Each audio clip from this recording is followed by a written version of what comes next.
Grady and Big Joe here, another edition of On the Rocks. We've got our good friend Randy Strand from the Hill Distilleries joining us, and we've got we're going to choose a barrel of Elijah Craig that's going to be sold exclusively at Payless Liquors. Why pay more? Get more. Payless at Payless Liquors. And Randy, you're going to tell us about this process because Joe's kind of been through this a little. That's right. And this is all new to me, and there's a lot involved, and so we're excited to be a part of this again. Well, we're glad to be here together with you. I know that Joe's an expert because he's already been down and chosen another barrel. We want to really try to give you an idea here today of what it's like to select it if you were down in Bardstown, Kentucky in one of our 52 rick houses. Now, rick houses are where we store barrels, and we're trying to kind of reenact what it would look like down there if we tasted. And so this is an example of a 5-liter bourbon barrel.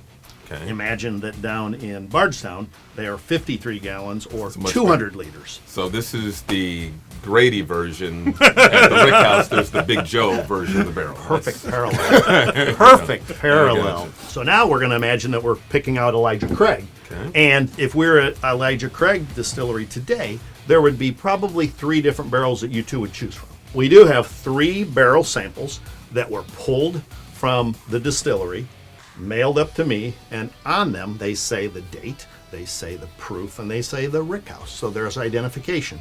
We're going to choose which one of these 3 we like the best. So now, let's imagine the first thing we do when we're down there is that we open up this hole on the top of a bourbon barrel. And what's it called, Joe? It's called the bung hole. There you go. The bung hole. That is right. Great sense of humor down Did our homework. in Kentucky. That's right. How am I going to get to that juice in there? Well, the easiest way to do it is what's called a whiskey thief. You put your hand over the end just like a straw, and when you pull it out, you would put the sample here, here, here. So the first barrel we're going to try is going to tell you that it does come from Warehouse M, and it comes from the 6th floor. 6th floor is the next to the top, okay? When you're on the higher levels of the rick houses, there's more variation of temperature. And what we want as distillers is we want this to get real hot and real cold, because inside that new charred white oak barrel is flavor. And it comes from the charring of the wood, and then it also comes from the characteristics of oak. So as it gets hot, it opens up the pores inside. That 53 gallons of potential bourbon goes in. When it gets cold, it goes out. Goes in and goes out, gets flavor. So right now we're going to taste the first one. All right, now when you smell it, you're supposed to leave your mouth open because Yes. all your taste. The olfactory Yeah. system takes over. But don't forget, Grady got a is little what we hair. it's what we little call hair on his chest with that. It's what we call barrel strength. So this has not been reduced in proof at all.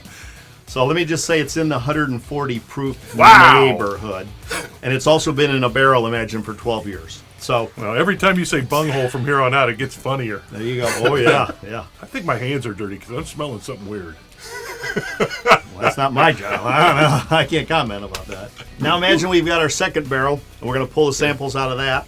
And that's the second one in order. All right. And that, we know based on this label, comes from Warehouse P. And that's on the 7th floor, the highest floor. That one's a little bit sweeter. And it Does. burns on the front of the tongue, and the other one was kind of more towards the back of the tongue. Yep. That'll burn. Yeah. Our third one. Now, I can boy. tell you just by looking at it that this is higher proof because of the darkness. And this came from Warehouse P also, and also on the 7th floor. That being higher in proof has really no difference to the master distiller and what he thinks will make a great 94 proof bourbon. So That'll bite you, Grady. that can start at a pretty high level. We're driving Grady home. Yeah. You're not going on TV, All right? And you may need just a little bit more. Say bunghole again. Bunghole. Bunghole. Ah, it's funny. There we go.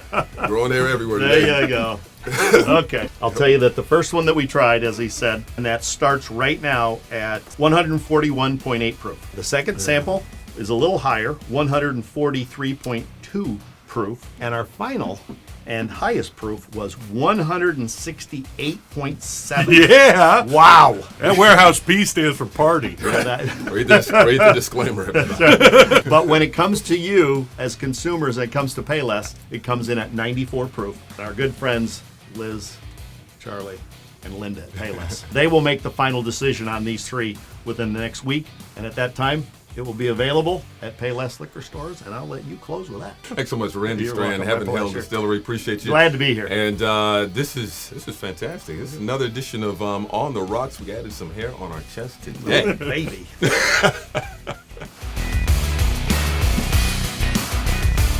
We need to have some bloopers because yeah. I think at the end of the look at Grady's face. We got Shot on Grady. the The first sip, you went. that was real, too.